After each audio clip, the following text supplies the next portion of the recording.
The following podcast is brought to you by anxiety and desperation. Also brought to you by the Jews. The Jews. Annoying people for thousands of years. Why would you say that? The Jews. And by listeners like you. Listeners like you. Who haven't yet contributed. We don't know if we're going to go with the Patreon. The what? That's right. You know what that is? Yes, Jerry Lewis's favorite online support service. I don't care whatever the method is. I just want money to start coming into our coffers. Yeah, I think we need to lull people into a free sense of security first. Well, you know what makes me angry? They've got 3 of these for free. I should have you know how much I should have charged for this? Nothing. Not a thing. Not a thing. Not a penny. Because if anybody had to decide, what should I pay to hear them talk? Yeah, do not make people pull at that thread, please. No. This is unsavory to talk about. No, it's not. It's not. Because we'll start selling like separate things. Hey, sponsor us over at Sponsor Us. And hey, our first greatest hits. The following hits. podcast is brought to you by Sponsor Us. Sponsor us. When you want to sponsor us. Hey, enter Panic Stricken upon checkout. I had to come up with a... It was pretty fast. Yeah. No, it was not fast. Not comedy fast. It's certainly not game show fast. No, it wasn't either of those, really. Well, welcome to Thought Spiral. And this is the show. It's unhosted. A lot of people have been calling me, and they're saying, who's the host? They keep saying, Andy, are you the second banana? I don't even know who these people are. I don't know. How'd they get my home number? I've saw several comedy team comparisons, which was good, because there was no, like, tragedy team comparisons. Oh, they're like Julius and Ethel Rosenberg. You know? You guys, but you know what? I can't do this. I can't stop doing this reference, but Loeb and Leopold is a reference I came to on my own. Traditionally, they're flipped in order. Leopold and Loeb. Right. But I remember Woody Allen talking about them, but I actually discovered them on my own when I was a kid because it was a fascinating story. Wow. As opposed to this. Well, look, what kids didn't want to plot the perfect murder? I was more of a Sacco and Vanzetti kind of kid. Now, I could stop and tell you what Sacco and Vanzetti means, but that would stop the fun of you. You have to have something to do during the podcast. That's right. There's no cereal box to look at. There's no way you can do this podcast without shaving. You have to combine it with something. Driving is probable.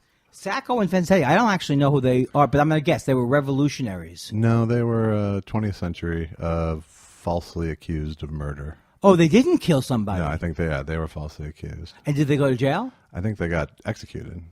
Oh, my God. But I could be wrong about that. Well, the other guy who got wrongly railroaded was Fatty Arbuckle. I don't want to go through the whole story. I'm just saying Fatty Arbuckle got railroaded. And my friend Megan Keister, who's very, very funny, she was on my particular show, which you will be on next month. I'm looking forward to that. And we're already getting a lot of buzz. And she said that the first time she introduced me as a Woody Allen apologist when she first brought me up, which I actually now remember that she did. And then I yelled at her. I yelled at her for the entire show about that. Really? But that doesn't seem like you to get hung up on something like that.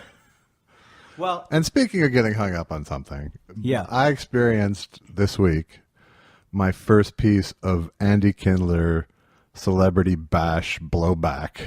I got bash splash this week. I'm not a celebrity, right? No, you're not the celebrity in this. You're the basher in this case. Yeah, I didn't even realize that the actual connection in this story. You laid out a tweet.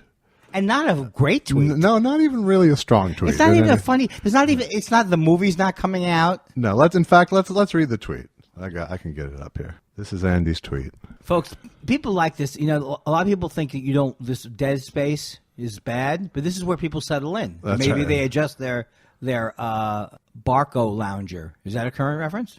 How come you can't? This makes me nervous about you being the technician of the couple. It's not like I did pre-production or anything here. So okay, but you're doing the only production. Okay, when does the next movie with @Seth Rogen having trouble with his college ? Neighbors come out ? Is Seth still a student? Don't make me watch it. Oh, now see, that was weak his at the tweet. end. It's weak It's all the weak way at the through. end. It's Don't weak make all the me way watch through. it. No, I know. That does not even qualify as a slam. So the Seth Rogen, of course, made Mr. Seth Rogen read it, which apparently was your I'm intention. so used to doing it. It was your intention, well, apparently. Yeah, it is. It's a weird thing because on Twitter they say that you're subtweeting someone if you don't tag them. Right. Do you know but what I'm saying? When it's a public figure, I think it's fair. It's okay to not do that. Yeah. In fact, it's because it's hostile when you at them and insult them in the same. Okay, tweet. I'll argue with you. So this, okay, but all right, if I do Jimmy Fallon, I want Jimmy Fallon to see it. That's a whole separate issue. Separate issue. That's what I'm saying. Right. When I took this podcast gig, I knew that my chances with Jimmy and you had three callbacks. Three callbacks. Jimmy was out. Ricky was probably out of my of my purview now. I bet Bill Maher's not going to call me much. But come on, this weak ass shit. And okay, so Seth Rogen sees this, of course, right? Because you tagged him. I didn't even remember. And it was such a bad immediate joke. Response was at J. Elvis Weinstein. Why does he hate me, Josh? At which point I went, fucking Andy. But did you really do that at home? Were you really upset? No, at I home? was not upset. But at you all. knew. But it was once again. But yeah, it was like, and what was my response? You saw my response was, I don't sense any conviction in it whatsoever. I can have him talked out of it by the end of the next podcast, which is what I'm doing right now. Well, now. And he said thanks. And okay, so then. I wrote back to him. Did you know what I wrote back to him? I saw that when you okay, came, so I wrote back came to home him from that particular show. I think it was what. I think first I wrote back to you saying you agreeing with your sentiments. No, you wrote back to him first with I don't hate you. I was just bored. Yeah, I said I don't hate you. I was just bored. Plus, I'm filled to the brim with envy and misplaced anger. Right, exactly. And then he wrote back. Can we just be friends? And then he followed me. Let's be friends, please, or something. Yeah. He followed me. Yeah, well, he thinks you're funny. And he only follows 875 people. Yeah. If he had followed me 2 years ago, we could have avoided this. So that's your misplaced anger. There you go. Well, the thing that's really... See, but you have to understand. I go back to with Seth. Okay, the Freaks and explain Geeks. this now. Freaks and Geeks. Yeah. I met him when he was a 17-year-old chunky Jewish comic. Now, right. that's like young me with talent. Yes. So I feel very sort of almost protective of Seth to begin with. Right. And also, that was just, why lash out at Seth? Right. He's doing the things basically right. Come on. Okay. Well, here's the thing. Do you want my... okay, I agree with you. Okay. But I can tell you... I can agree with you or tell you my side going in, or I could just agree with you and we could focus on that I have trouble. If there's another sort of area of trouble you'd like to take the off ramp onto, that's fine. No, here's the thing. When I said to him it was envy and misplaced anger, I was kind of trying to diffuse the thing. Sure. But then as I thought about it, I think it was really honest. Yeah. Because the truth is but that that's what everyone says to you when you're at war with Ricky Gervais. Because that's all they ever say anyway. No, no matter what the slam is. But when you slam yourself and use the same ammo, it's weird. Right, but if I go like no one would ever. If I said Hitler's an idiot, no one's ever going to come back with, "Oh, look, how he was successful, and you're jealous." You know what I mean? I slam Hitler. I slam dictators. Well, you're in a weird place. You've created a weird niche for yourself because you're famous now. Don't say famous, but say it one more time. You're well known as infamous. as comedy ombudsman Andy Kindler. So already it's like I could see if you're a celebrity and you get a tweet like that, you're like, let's nip this shit in the bud, because not like you're going to hurt his career or anyone's career. I don't think there's any record of you hurting anyone's career, but it's still going to be a big pain in his ass if he gets into an Andy Kindler war online. Well, you know what the thing is? The only one that I felt like. But I also feel... And I bet he thinks you're funny. And therefore, when you think someone you respect starts calling out, and he's the comedy ombudsman, there's extra weight on it. Well, about a month ago, he called about the charity that he does. And I said, I'd love to do it. And he was he talked to my manager, and he's kind of like surprised. Yeah. Really? And my manager explained, he goes, this is just what Andy does. He makes fun of everybody. He goes, okay. But then he didn't, I don't think he felt comfortable or whatever. Or maybe he had more important people to book.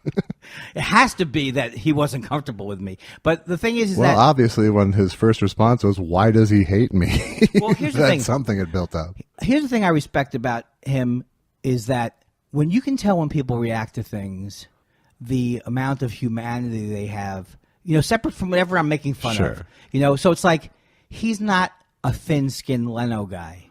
No, he wanted to diffuse the fight. He didn't. Right. Yeah. And then when his mother came in. That's the other beat of the story, people. I didn't even know. Here was so funny. I didn't know if that was his mother or father because Sandy's a male's name. Right. Too. So, but I wasn't going to say anything mean to someone's mother or father, but because she said something to the effect of like, you want me to straighten him out? Like, who is this guy? I'll straighten him out. Yeah. And I said, I don't think so. I run very fast. Right. And then she came back with, you can't outrun a Jewish mother. Right. Which is why you're in therapy. It really is starting to become that way, but I won't talk about it unless I know my mother. I won't talk about the specifics. Right. With the baking soda and the oven mitts. Put your own picture together, people. Yeah, right, exactly. And it's like psychotic color forms. You get a few items, and you can patch them into your own little mental image. She talked me into being transgendered. It was not my idea. You're a boy, but your mom won't admit it. Is that a song? That's a Who song. Oh. That I think I legally used. I think it's fine. I don't think if they come after us for that, that means at least the Who heard it. That's right. Exactly. We'll take the hit. Well, so anyway, so the way he did this the last time, the only time I felt like kind of justified, but it wasn't even at him I was upset. Right. It was when that movie came out with that got banned in the North Korean thing. Yeah. Right. Everybody started making such a big deal out of that movie and how it had.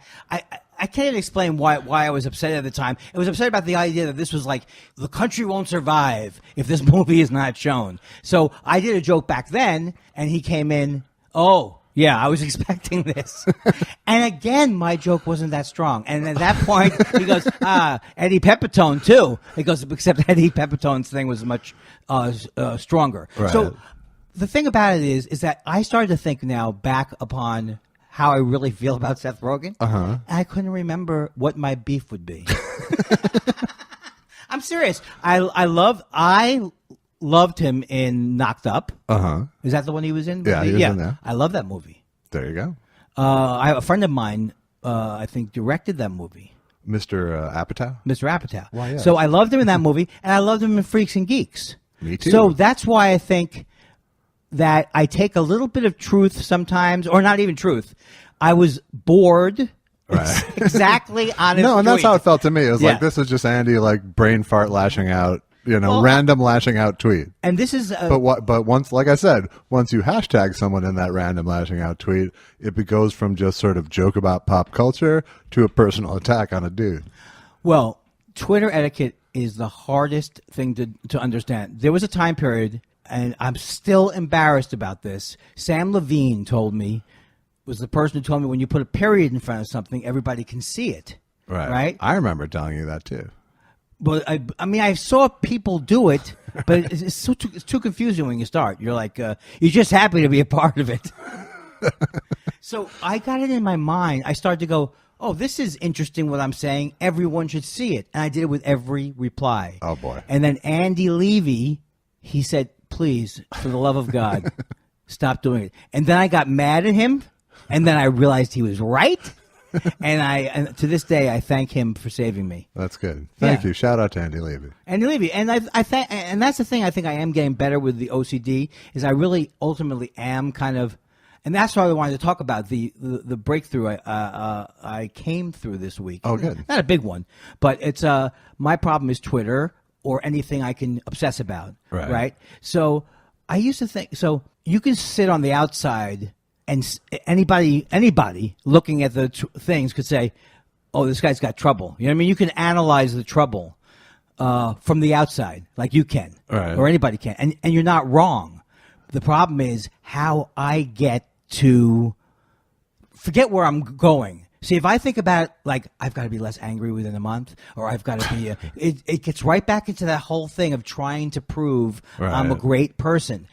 But this week, I was able to say, don't go to the computer, and it worked. Wow, good job. As opposed to, you shouldn't engage with those people, because that's a judgment. Right. You see, I mean, you see the difference? Like, don't put yourself in the position where you have to make that decision. Right. And so The judgmental stuff, I think, is what I am very judgmental, which I think I'm funny with. But it's also Yes. my family is very judgmental, and it's the kind of the issue of my life. It's like I'm too judgmental, and I'm too judgmental of myself. Right. Yeah. Well, I think it's like you're a internal bully. No, that I never thought I would be one of these people who would be developing another voice. But you have to examine the voice. There is a voice I don't know about you. There is a voice in my head. I mean, I think there's always a thing going on, Right? a dialogue. Like I get, you get up in the morning and whatever. But I get up in the morning and go, if you don't do it today, renew your passport and blah blah blah. It's curtains. You even if you do it today, you're probably too late. Right. You've been using this passport thing as an example a few times now, Andy. Do you need to do your passport? I went to my passport place where there's one of my best friends. He's a new friend, Jaime. Uh-huh. I'm not gonna say where he lives. He went to a Jewish passport No, place, he's of not. course. He's from Mexico. Oh, and that kind of Jaime. I gave him. He didn't say Jaime then. No, he didn't say Jaime. But I gave him a Christmas present, and I spelled it Hymie. Yeah. And I got in the next day. He goes, "No, I'm not. No. It's Jaime." Yeah. Right. So I see the sign, we expedite the passports. So today, except I didn't bring a check. You're supposed to have a check. You can't pay by credit card. Yeah. So I have accomplished the passport. Nice. Good job. Right. So where's my payoff? You get a passport and you get to go to Montreal Oh, in a okay. month or two. That's not good enough. No, that's great. And you did the expedited passport? I did the expedited passport. The only thing I didn't do, which made me feel slightly Jewish, because Jews are always worried. Right. I'm worried that I'm cheap. That's why I make a big play out of over tipping. Uh-huh. Like, how much do you over tip? I can go up to 25%. I go up to 25%. I think I am at 25% now. Now I think I'm starting to get out of control. Yeah, because I have to impress everyone. It's showboating after that. It's showboating. 25% is getting showy. Very good. It's very nice. If I was wealthy, completely wealthy, I might go more. Yeah. Would you do the occasional $5,000 tip if you were super wealthy?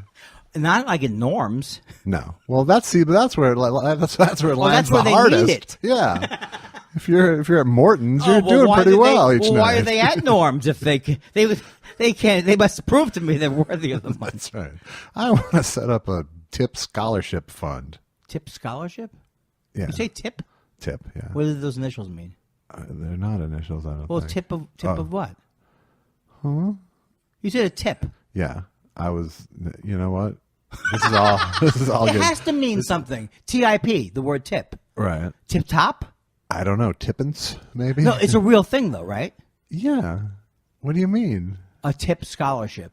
No, it's not a real thing. It was a thing I concocted for that piece of banter we were in like 6 or 7 minutes ago. Well, I've been having a lot of deja vu. Deja vu's all. I meant you were having people apply. When your tips get so big, you're actually having them apply like a scholarship for your tip. Would you like to come up with the new we could be the new, one of us could be the new Yogi Berra kind of. We won't call ourselves Yogi Berra, but we'll come up with these crazy statements. I don't go where I usually go. I go to other places. It's a Kindler. I don't like people that much. Who does? It's a Kindler. Let's cancel the podcast tonight. Kindlerism number 3. Here's what we should do. We should do whenever we have a lull, because I know it's like, who's going to go next? I'm always, I'm chock full of anecdotes. But we should say what else is in the news every day. Because, Josh, I don't know if you're familiar with my act, but if Huey Lewis had been a comedian, the name of his band would be Huey Lewis and What Else is in the News.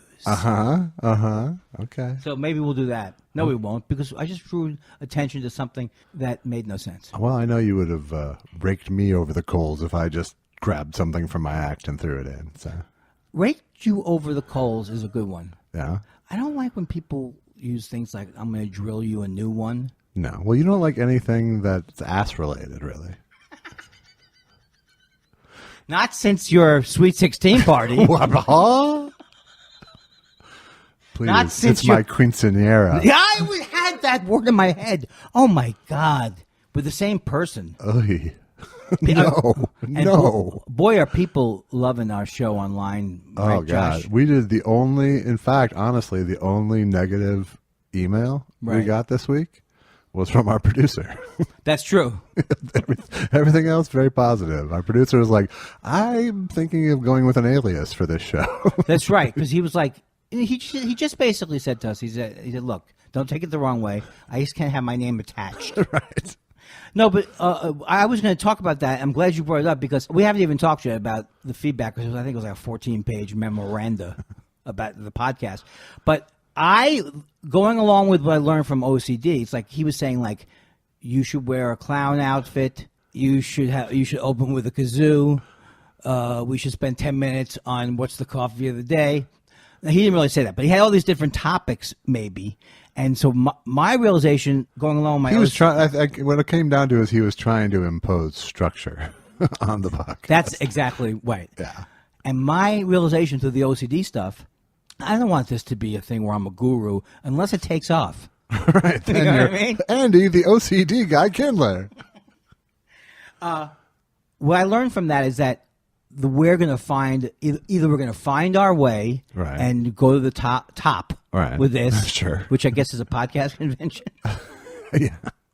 Or we will find our balance. I feel way better than I felt the first week, Right. but I don't even want to make that a goal. You got to let go. You just got to do the shows and do them, and you will find this. But he's hearing from the outside. He's like, oh, this is dull. This is listless. Well, he also produces like 6 other podcasts. I didn't even realize that. Yeah, I thought I was giving this kid a break. Did you realize this? I didn't even know He that played he had a co- company, Showbiz Productions. We're I now a followed Showbiz them Productions. today out of fear that I was fear of missing out. We had no idea. Show business. Yes. He does the Oily Man's podcast, the Grease Man's back, Slippery Jake. Chuck McCann Weekends. Hi, guy.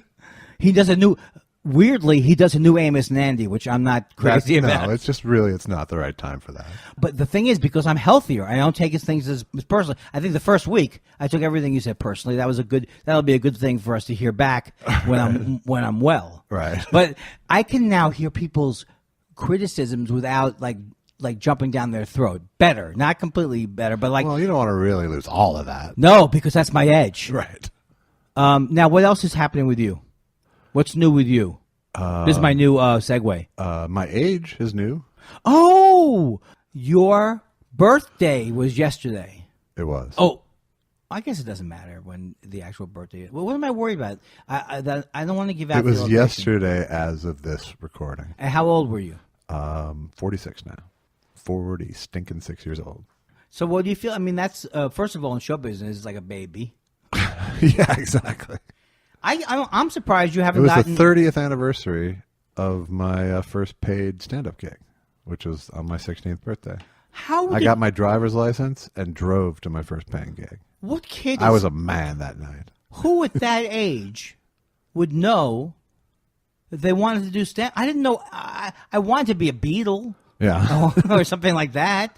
But I didn't. I wasn't like I want to go to a comedy club and start from the bottom. I did my first open when I was 15, and then like They call it open stage.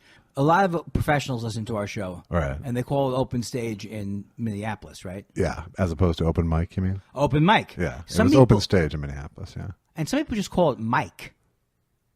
No, that's No, I think you're I thinking made about that a up. guy named Mike. Is what you're thinking. That's right. Yeah. So, and it was at the Ha Ha Club, opening for Joel Hodgson. Oh my God! Now the Ha Ha Club, is that like a famous Minnesota club? No, not at all. Well, first of all, the name. How could you take off with that? It name? was originally the Comedy Cabaret, owned by Stephanie Hodge and Scott Novotny. Oh, that was kind of a well. Is that was a famous club, or just the story of them opening is a famous thing? You know, it was an early club in Minneapolis. Because you heard the Maury Amsterdam story, right? Yes, he played there. They booked Maury Amsterdam, and they had no idea that he wouldn't draw because they didn't know what they were doing. Right. But that's the fun of it. None Sure. of us, if any of us had And a it was a club- non-alcoholic club, so it was it was tough. It was they actually like opened in an old garage, basically. I think they paid him $20,000 or a lot of money, A lot, yeah. I think it was probably more like 5, but and then he didn't draw anybody, and he felt bad, and he said, "I'll take you all out to dinner the last night," and he forgot his credit card. And they said they almost lost the club. Something saved them. I don't remember what saved them. Some act they brought in. yeah, I don't remember. But that became the Ha Ha Club. And what part of Minneapolis is in this? That was in Uptown Minneapolis. What does that mean? Is Uptown near downtown, except more up? Yeah, something like that, Andy. Yes. I think I know where that is. It's right by the there's a lake there, right? Yeah, it's near the lake. So it's like Lake Calhoun. Where is the Isles. Where's the Pillsbury plant? I don't know if it is Pillsbury. That's on the Mississippi River, I think is what you're thinking of. Yeah. Well, once again, me talking about where something was bore no. Turn this into a conversation you'd have on a plane. Yes, thank you. Yeah, exactly. Hey, Josh, when sometime during the podcast, tell me about the Ha Ha Club, and I'll do a really great thing about where was it. About lakes and things. How was your first set? I think it was fine. You know, it wasn't my first set. It was just the first weekend I got paid $40. Are you saying you started at 13? I started at 15. Oh my God! Then on my 16th birthday. Wow. You think you might be the? I know it's become a novelty now, of they'll have like a. I think I even judged a 7-year-old contest. Yeah. Of kids being precocious. Well, hey, what's up with this? With my dad, he's shaving. I judged a funniest kids contest years ago too, and it was really not fun. I like working with kids. Sponsored by Funyuns. I think you're making that up. I'm not making that up. First of all, that is the stupidest idea I've ever heard. And no offense against Funyuns. Here's my biggest memory from that day, aside from the funny 14-year-olds, was a dad coming up to me and going, "Are you the guy from Head of the Class?"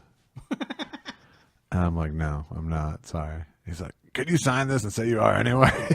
Is that a low point or an interesting panel story? Well, you tell me. Anything like the stuff that doesn't work on this show, I will try to retool it into a fantastic panel story. Sure. Have you listened to any of these shows yet? I have not listened to one word back. Are you ever going to? Am I hilarious? Of course. You're Andy Kindler. I'm very embarrassed. I'm very, not that I'm ashamed. Here's the thing. Podcasts saved my life. Yeah. I think I mentioned that before in the show. On the show. It was our third show. I was like, it's like an institution. But they saved my life a few years ago when I was watching too much cable news. I just love them. I just love them. And I still love them. So now the idea that someone could listen to, like they could be shopping, like my dream would be someone who's shopping, and they go, "Oh, it's the new Thought Spiral. This will make shopping more fun." That's all I ask for. That's all you want. It's nice. But it's also pressure. Because really? I do feel I have to be on, because you know me, high energy, baby. Well, it would suck if you weren't trying to be on a little. Oh, but was that one of the criticisms that we got? Did that someone say you're not on enough, or? Yes, turn it up a notch. People would. Many people wrote in and said, "Hey, could you get Andy to turn it up a little?" Well, I got someone saying that I'm different than I am on the Majority Report, which is Sam Cedar's show. Yeah. But when I'm on those shows, I definitely feel the need. I'm pumped up anyway. Right. Well, I was on with David Feldman talking about our podcast on his podcast, and I need to listen to that. And I was saying how the difference is that when you have Andy as a guest on your show, you're smart to just let him go. Right. But here, my job is to run alongside him and try to keep up, because otherwise you're just a guest on your own show. Right. And the thing is, I'd like to think if you didn't try to catch up with me, it wouldn't be so bad anyway, because it would all be brilliant what I'm saying. But it's not brilliant. I'm very cognizant of the fact that I talk out of nervousness sometimes. I know, and I'm using that to our advantage. I think I'm going to sneeze, but I don't know. You have a sneeze button? I have a snooze button. Didn't you always think how are you on radio? Like a lot of comics, they don't want to do radio. It took me many, many years to say, okay, this could be fun. I don't mind doing radio, but I never have bits ready for the radio. Well, I don't think it's good when they ask. I never have stuff for them to feed me, but I'm really happy just jumping in and being one of the morning zoo for an hour or whatever. I don't mind doing that at all. I heard you like liquid soap. Is that true? I love liquid soap. It's all about yes and Andy. But some comedian, like I met Stephen Wright once at a festival, who I'm a huge fan of. I love him. Right. And I was so embarrassed. And he was like it was like a Stephen Wright joke. He was sitting off in the corner. He's looking like Stephen Wright. Yeah. That's who he is. I don't think if you catch him outside, he's running around. Hey, Josh, baby. Then he's like, let me get into character. He's a shy guy. He's an introverted guy. So I say, Stephen Wright, I'm such a big fan. So great to meet you. He goes, yeah, what's your name? And I went on to another, oh, you're so great. At one point, he almost had to say, what is your name? Because it was annoying. I was so self-absorbed and excited about seeing Stephen Wright. He was trying to see who I was, if he knew who I was. And I told him my name, and then we moved in together. And did you? This was on a talk show? This was on radio? What was it? No, this was at a comedy festival. I think it was at Austin Moon, which is a really great festival called the Moon Tower Festival. And if we ever put out a podcast near there, that time of year, I should probably plug it. But it's really fun. And I never thought that there would be festivals, and that I would enjoy them so much. But I really like the comedy festivals because it's like the only time I get to see comics. Right. Yeah, that was. We talk about that in my my comedy doc about, because I went on this tour with three headliners, and yes, Tom Segura talked about how you never really, when you're on the road, you don't get to hang with other headliners. It's always your opener or your middle are sometimes there, or they're local, and you don't even see them during the day. Right. But that being said, even that's always fun to me. Yeah, is to meet it's just a people. different thing though, because yeah, right. Because there's a different vibe between someone who's 20 years in and someone who's 2 years in. Right. There's nothing better than going. Anytime I've gone I went with James Adomian and a couple other people. It's always, it can't be more entertaining. The only one I've ever done is Sketchfest in San Francisco, and there is no central. It doesn't feel like everyone's doing their shows, but there's no community of comics hanging out thing. I think they did. No, I guess you're right. You could go to the club quarters. I've done a lot of film festivals, wishing they were comedy festivals. And those aren't that much fun, or they're not that much fun, really. But if they were buying your movie, well, the other thing is that like I said, I've been doing this since I was 15, so I don't have any of that star in my eyes, I'm gonna make it, this is my big shot kind of energy anymore. Yeah, I was hoping you'd have that a little bit more in the podcast. Probably what I'm saying? Helped us out. I didn't even mean it that way, but it sounded like I meant during the podcast, but I meant to produce the podcast. Yeah, energy. Either way, either way, I'm a letdown. Either way, I think we can agree. Now, my mind went blank again, and I'm really. We were talking about my birthday. Oh, so this is the thing I wanted to say. That was a good thing. Finally, you were able to bring up something that reminded me of the past. Why would that particular topic have... Because it's self-absorption. That's why I remembered. No, because I want to know, or I don't know if we've talked about it. I don't want to say any more. I don't know if we've talked about it. If we did talk about it, kiss my ass. Do we have to go to a different release site now? So I said ass? I just almost blew coffee out my ass when you said that. But the point is that as I've gotten older, have sincerely felt less naked ambition, but in a good way. Yeah. You know what I mean? Not waking up every day. Now, that I think is the good thing about age, is that you do get more equanimical. Yeah, I don't think that's a word. I don't know if that's a word. I don't think it is, but... Equanimity. Yeah. Equanimity. Yeah, keep trying, I'd say. Third base. Yeah, no, I totally agree, and I don't know if it was just me being realistic, or if it is age, but my ambition level isn't fame or fortune based anymore. It's just product based. It's getting shit out and making stuff.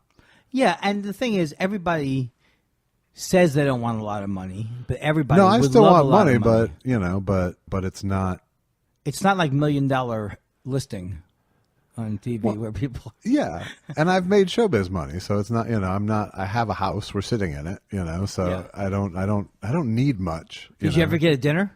I never got a dinner. I think that is the greatest. That red buttons line is one of my favorite lines. Yes. But was he he was the only guy who said it. He would say, "And Lot, who said to Saul, "Pass the salt." Salt I have, blah, blah, blah. Never got a dinner. And it means he never got a roast or he never got a dinner in honor of him. A dinner in honor of him, yes. But nobody, was that a thing that went around at the time, or was that Red Buttons took that to the top? No, I think that was his banquet gig. Right. You know, his funny banquet speech was that bit. Well, no, he would do it, you mean at roasts, Well, right? well, I think all of the above, you know. He came from a time where there were many more, even the Academy Awards were like a big dinner back then. That's true. You know, so he probably had a lot of time a lot of occasions to use "never got a dinner." Like Elizabeth Taylor, who said, "No thanks, I'll wait for my next husband. Never got a dinner." Right. You know. If you start writing Elizabeth Taylor material, I'm not gonna really. That was it. The fact that I finished the sentence in real time, I was pretty proud of myself. That once I went down Elizabeth Taylor lane, I was like, well. There probably is Elizabeth Taylor Lane, and boy, is your face going to be red. It is. When people call you up from there. Mm-hmm. What? Huh? So do you think we should go public now? The company? No, yeah, the podcast. It's getting very popular. There's a lot of buzz about it. Oh, God, so much buzz. And it's basically, and you know how the buzz is created is me coming up with more different ways to search myself in this podcast. Thoughts, spirals, comedy. Bore. You know, oh, that's the other thing. What happened? About people getting in touch with me. Not only the celebrity bash splash, I also now have a subcategory of people who are sort of subtly trying to get you to unblock them on Twitter. Well, why don't you tell me? You should send me every one of those people. No, because I sometimes block people by mistake. Yeah, well, no, but there was one guy who was like, "I've been blocked by 1,000 people, and I regret him the most." And I'm like, well, if you've been blocked by 1,000 people, why? I'm not going to really I'm not going to put in a fight for you. Really. By that, yeah. I didn't even get that. And there was another one who was like, a while back, I went at Andy as an atheist, and I think he thought I was a new atheist. And you got to send me every one of them. Okay. Do you mind sending me, or is it too time consuming? No, I'll find them and send them to you. Now, what have you made the decision? Now, you know, a lot of people, but some of them are tweets, and I can't forward them to you because you've blocked the person. Someone told me something that I guess is I don't care, but this is true. But I didn't realize this. You know, there's like this guy John Podhoretz. Yeah. Oh, don't get me started on him. He blocked me. But you can open up another browser. You can open up another browser and just go around Twitter without signing in. Yeah. And then you can see. Way to go, man. Right. So I open up Firefox one day and I say, oh, really, John Podhoretz? Now what do you think? I got so bored with about 3 seconds. But you couldn't respond to him. I didn't want to respond to him. No, you just wanted to read his stuff that you hate? Well, just out of spite? I'm going to read stuff that I hate just to spite you. It's weird. You probably don't get this way, but I think there's something about the written word and grudges and how people try to hurt you. Not really hurt you, but hurt you with words. Yeah. Is like so intense on Twitter. Like it is. It's a mean. It's a ghetto of mean. Twitter. Like one of the things I hate is when people talk about you. You said I tag Seth Rogen, right? Right. Well, I have a joke, a weak joke, or whatever. It's a whatever. But they come into your thread and they start talking about you like you're a patient of a clinic, right? Or something, and tagging it. Yeah. Oh, Andy doesn't. You're in the middle of. I'm seeing this. At Andy Kindler doesn't. Yeah, he doesn't. His problem is. Yeah, exactly. That's what bothered Seth about you. No, Seth is not. We finally buried this non-feud. No, but here's the thing that's terrible. Since he's followed me, now I think about him when I tweet now sometimes. Will Seth like it? Will Seth like it? But, I don't think it's unusual that I have envy and stuff like that. And I think that right. Really, if you're not doing well as a person, it's when you don't but again, we've talked about this too, where you think other people are really secure. Except for you. I'm very naive. Whereas, naive. Every performer, comedian is thin-skinned and insecure. No, you're right. Every single one of them. I've never met one who doesn't let things get up their craw. That's absolutely right. But it's like there are different levels to my slams. So, for example, I know that's why I said I didn't sense any conviction in it. So yeah, I have no ill will towards Seth Rogen, and also I can't say I don't like somebody when I've named several things that I enjoyed that they did. You know, it's like there's nothing. The only thing I can say is, why am I not getting some of those roles? I need, and not because I deserve them, but I could use the money. Maybe because the producers feel like you hate them. Look, I've burned some bridges, but on the other hand, I've raised a lot of money for hammocks. What else was I going to say about feuds? I enjoy them, is what you were going to say, I think. Oh, thank you. This is the second time, and again, I hope you cut everything out. But the second time again, my mind went blank, and you introduced me. No, it's like you could look at my quote feud with Gervais, right? Quote feud, right? So people can say, I love. First of all, this happens on Twitter all the time. You day and night do this, they say. They read your, it doesn't matter how much you tweeted about it. When they read your tweet, they always go, will you stop it? If you tweet more than once about something, they go, they assume, will you stop it with this already? And that's all you do. But that's not all I do. So the thing, like with someone like Gervais, is I can't stand him. I really can't stand him. Really, it doesn't. It's not. I it doesn't actively come don't through, like really. him, and it is more charged because I used to love him. Right. I think it is always hard when you used to love somebody. I mean, that was the fuel for Leno too, wasn't it? Just the sheer disappointment of it all initially. No, the thing with Leno was that Leno wasn't very nice to me when I met him at the Comedy Magic Club. It was a specific grudge. It was a specific grudge. Because here's the thing. Let's say you say there's legitimacy to my kind of comedy. You don't have to agree. I think I'm surprised it's not getting bigger. But if you say that's what I do is make fun of celebrities. No, I say that's what you're known. Part of what you're known. No, for, but I mean, I do that, right? Yeah. If you annoy me, I'm more likely. If you really personally annoy me, right, I am more likely to go after your act if you're a celebrity. Right. And there's something off-putting about Jay Leno on a one-to-one basis. Yeah. Well, he's embarrassed by being an artist, is my theory. But now I don't have any feelings. I feel like I'm. I believe that he thinks he should be a blue-collar dude. Right, and being a comic is not something his father would approve of necessarily. Right. So he has to treat comedy as if it's a blue-collar job. I also think he's one of these people, I don't know what you call them, where you make up stories. And a fantasist? It's this episode, like he always does these stories about things and that they didn't.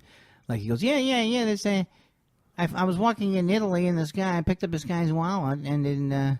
and I said, is Eduardo here? Is Eduardo here? This guy, he came right up and said he was Eduardo. And first of all, any thief would be Eduardo. Is that a real story? It's a real story. Okay. He goes, yeah, I was in Italy there, and I found a wallet. And I said, it's Eduardo. So I see, is Eduardo here? Is Eduardo? That can't have happened that way. That's a lie. Take me to court. Honest to God, why would you make that up? It's not a good story, even. Look, that's a separate issue. I think in the old days, he made up better stories. Because my counterpoint to your problem with that story, photo ID. Oh, I see. You're going to make the argument, which I did not think, when many of my jokes are based on false premises, that he's going to be able to look at Eduardo's photo. Oh, so yeah, you're Eduardo. Hey, there you go. I found your wallet, Eduardo. Here you go, Eddie. He doesn't know why. Do you want to come to a show? Let's go drive a Ferrari, as long as we're here. Okay, so do you believe that I know one story that I almost know for a fact is not true. Okay, because that first one really was a bad example. Okay, he says he hid in the office and listened to the meeting. Right. With Letterman, a famous scene from. Well, I know, but I can't Night reveal Shift. my source. I'm like the newspapers. I can't reveal my sources. I'll go to jail. I found out that someone in the meeting told him that, and he came up with this story to protect the person. Okay, that sounds like him. But now you might say that's what you would do in that case. I don't think I could come up with an elaborate fake story like that. The only good Leno story about his character I can personally say, if you want to hear it. I don't know if you do or not. Is this going to be make me feel bad because he saved 1 million poor children? No, it's about weed. Okay. This is when we were both working at NBC. The people at NBC, the company, went to all the employees who weren't guild people like me or like writers. Right. Like called all the embassy employees in and said that the new health insurance rules is there's 0 tolerance for marijuana, and you'll lose your health insurance. They threatened people to lose their health insurance if they got drug tested. Wait a second. I'm confused. Where is this? This is at NBC, National Broadcasting Company. But what were you? What was the show? I was writing for Later with Greg Kinnear. Oh, okay. Because I never knew about you writing with Leno. Yeah, well, we just worked next door, basically. Right, so I saw Leno all the time. Did he know your name? I think at one point Did he say, did. Josh, He'd acknowledge me at least, you know. I'd been to his house and stuff when I was a You went to his house? I did when I first came out here, Jeff Cesario. What was it like over there, or you can't reveal? I can reveal. I didn't sign any NDL or NDA. Non-disclosure agreements? Yeah. Was it rocking? It was, this was like right before I moved out. So this was like September 92. I think he was still, no, it was 91. So he was still guest host. So Jeff Cesario flew me out here to write a spec special that he was working on. And he took me around to all the clubs. And then after the Improv one night, he took me over to Leno's house. By the way, Jeff Cesario is a mensch. Jeff Cesario is a big mensch. Really funny comic. And a great, hilarious and a great person. Yeah, so he flew me out here. He paid me guild scale, even though I wasn't in the guild, to do this thing. He was super cool. And he let me stay at his house for 2 weeks when I first moved out here, too. Unfortunately, he paid you Variety Guild scale. So whatever the point. So we go to Leno's house that night, and there's a bunch of comics. There's Jimmy Brogan and a bunch of comics sitting around, and they had just watched, there was like this 48 Hours special on road comedy. So I remember us talking all about that, and Mark Klein was featured in this road comedy. Mark Klein, who was like this Louisville road comic who I knew from doing Sobel gigs in Louisville. It's so great. These are the kind of stories I could listen to all night. Oh, I'll tell you my other birthday showbiz story too. My birthday stand-up story when I'm done with this. So we go to Leno's house, and he was sitting there, and they're writing jokes for the monologue the way he famously kind of did every single night, and and he had this huge movie screen TV. That's what I remember. And that's what I imagined. Right, he had a movie screen built into the wall TV, and every time how big was it? It was like a rear projection back like in those a rear days? projection, built into the wall rear projection. Right.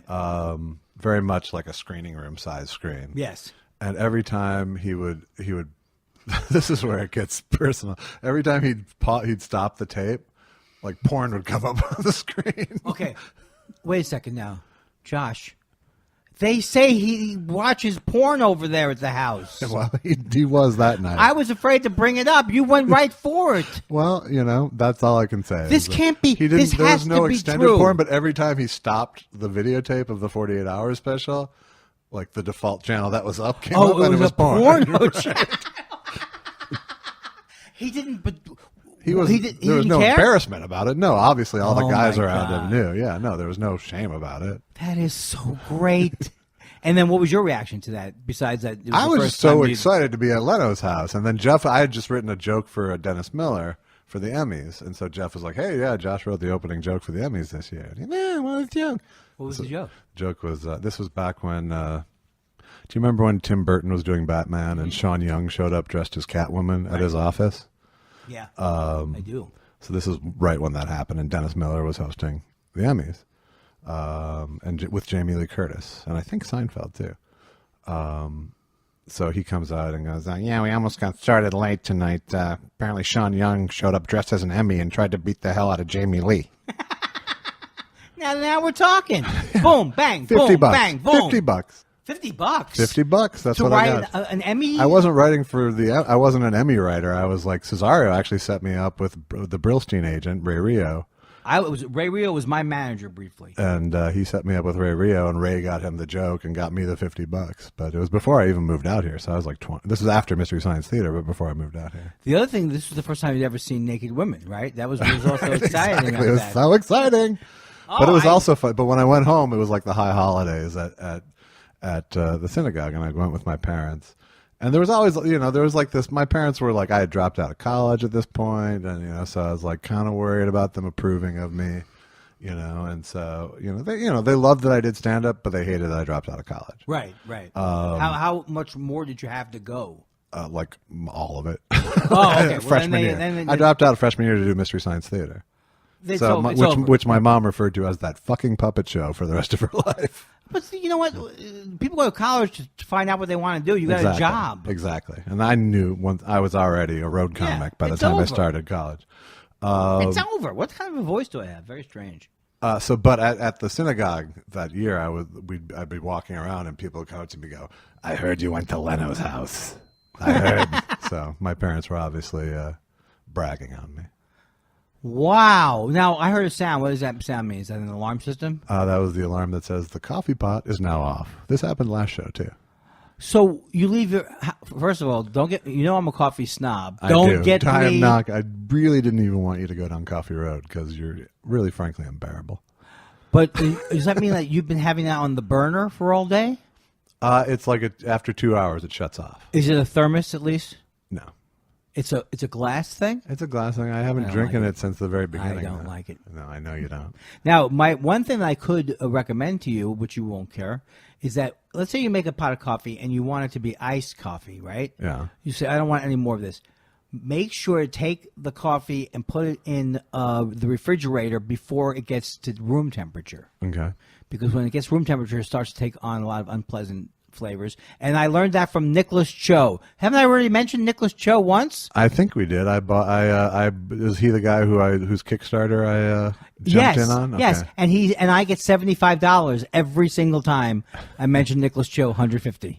I would love to do a show about coffee, but I think people wouldn't like it. No, they wouldn't. Now, first of all, they for sure wouldn't. By the way, if they look.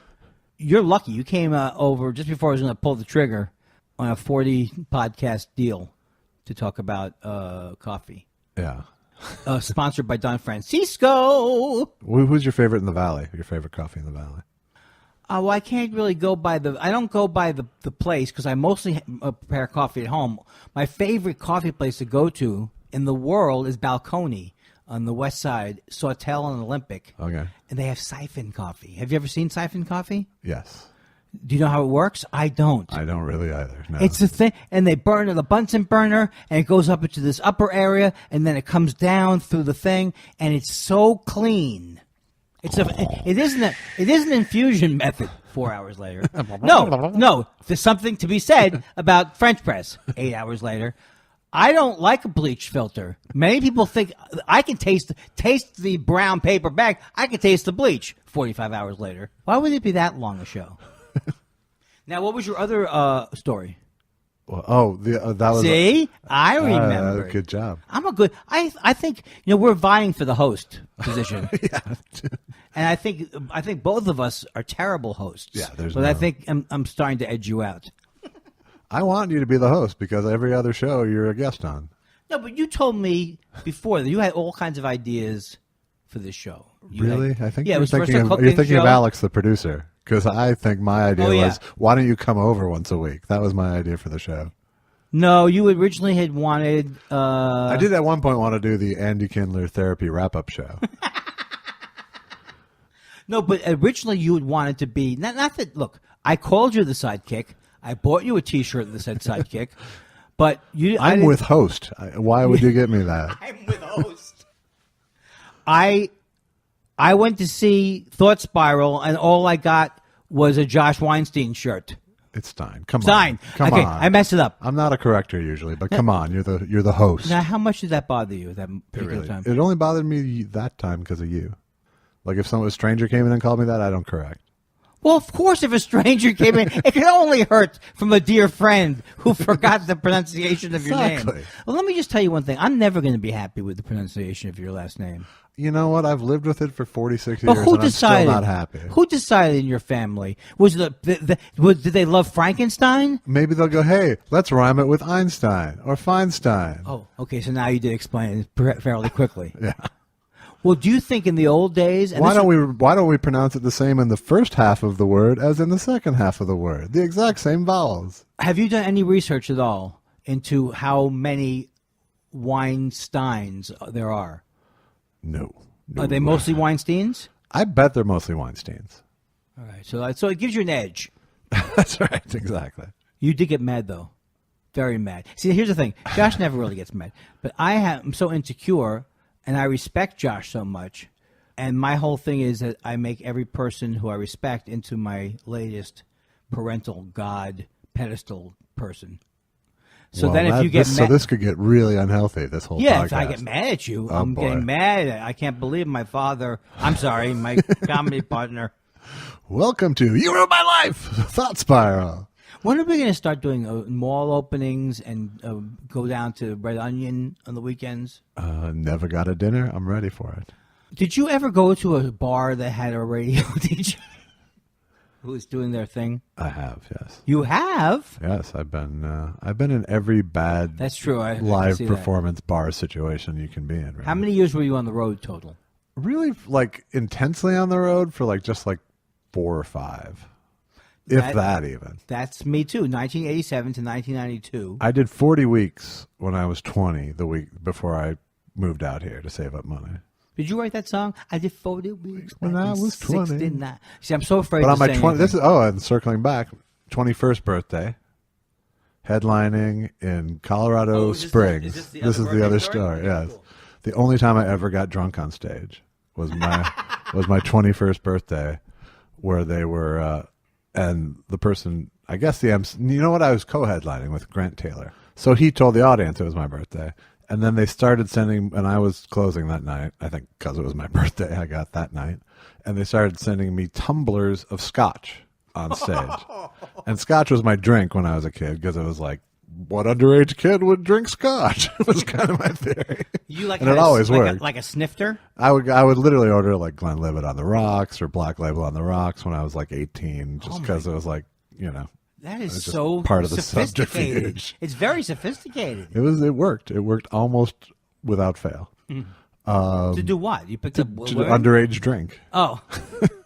I thought it was the ladies loved it. No, the ladies still don't love it. The ladies really never found anything to glom on to. Hey, let me tell you something. Just the lovely lady upstairs. She's dead? Yes. No, God, I was talking about. Glenlivet. I had a joke about Glenlivet. Yeah? Glenlivet, I've lived it. Okay, so what was the joke? The joke is it's wordplay. Oh, okay. So it's your 21st birthday. And the tumblers of scotch. And they're sending tall tumblers of scotch onto stage, and the audience, and this is an Air Force audience in Colorado Springs, so they start chanting chug chug. And I'm literally chugging scotch on stage because of peer pressure, and almost kind of gagging, almost getting nauseous. Yeah, getting that gag reflex. Chug it, yeah, because it's scotch. You don't chug scotch. No, you don't. You sip it. And I taped the set, and I don't have it anymore. But I got so slurry by the end of the set. I was literally slurring my words. But not sick. You got not over sick. The I didn't throw up. I didn't, and I got through the set and did my material. But I was literally just. It was like Forster Brooks, but not intentional. My wife's from just outside of Rochester. I know I've told you this before, but I really love the fact that he had a commercial on TV before he died, obviously, and he was advertising his DVDs or whatever. Yes. And nobody knows. I mean, I know. I went ice fishing, and I brought home 300 pounds of ice. My wife cooked it up. We nearly drowned. Now, is that joke funny because he's drunk? Everything's funny because he's drunk. So, just outside of Rochester. Well, so he had this commercial to sell his DVDs. Now, people don't know who he is that much, so they're watching these DVDs. Here's the joke he does to sell the DVDs. My first wife died from eating poison mushrooms. My second wife, she died from getting hit over the head with a shovel. She wouldn't eat the mushrooms. Classy. She wouldn't eat the mushrooms. He's doing a joke how he killed. Double murder. Double murder. She wouldn't eat the mushrooms, so of course I had to bash her head in like a shovel. And that's the old comedy? And we get in trouble? Right. He was like, I can't play colleges anymore. They're just too politically stick up their ass. But my wife died from a pickaxe to the head. The shovel wasn't enough. That's right. These are not jokes we're doing. I don't want any letters from anybody at all. No letters. There will be no letters. Yeah. But if you'd like to email us, send it to thoughtspiralshow@gmail.com. What is that voice? 65 degrees downtown. That's mine. Let's take it on home, Andy. All right, now, Josh, if people want to get in contact with us, what do they do? They're going to have to dial up on the old computer, Andy, and ring up thoughtspiralshow@gmail.com. Or check us out at thought_spiral at Twitter. What? And we could have spent $10 more and had You know, it was like Thought Spiral 42. Right. You know, so I was like, at least this looks like Thought Spiral. Do you know what I hate when they do that what have we learned thing at the end of the show? Yeah. But what have we learned? No, what do you think now? We're hitting a stride. I mean, I can't even believe it. The time goes so fast. It does. And have you covered all your topics you want to talk about? I think I'm pretty good. Do you have... Oh, you know what? I want to do a correction from that. We were talking about Dave Berg last week. And I love corrections. It bugged me that we were talking about, was Dave Berg the guy with the pipe or was he the guy with the beard? And I got all I didn't even know who the guy with the beard was. And I think the guy with the beard was a William Gaines. That's right. And Roger Kaputnik was pipe. Dave Berg. He had a pipe, and he was Dave Berg's alter ego, Roger Kaputnik. Well, now that's amazing. Those names like Kaput. Okay, he didn't come up with Kaput. Right. But Kaputnik. Right. Is Kaput means it's done, right? Yeah, in Yiddish. And those names from Mad Magazine, I can never get out. If I said to you 35 cents, what do you say? Cheap. And if I said to you that you can buy these posters, what would you say they were suitable for? For bird cages? Framing or wrapping fish. Ah, okay, so same joke. When I was a kid, I didn't even know what wrapping what could they mean by that? Right, exactly. Who wraps fish once they buy it? I know it technically makes sense. And then the usual gang of idiots. Right. Now this show, here's the thing. Every week I feel like right before we close, I feel like we should close. Right. Does that mean we should close 10 minutes earlier? Probably. But now we have 4 shows. I can't believe it. This is going to be our ticket to... Show number 5. No, I'm telling you. Get used to a different lifestyle. Yeah. Well, I'm just getting used to you coming over every week. You can be in the frozen food aisle, and people will go, oh, I recognize your voice. Are you from Thought Spiral _Spiral show? And you'll go, I can't talk. I have ice cream.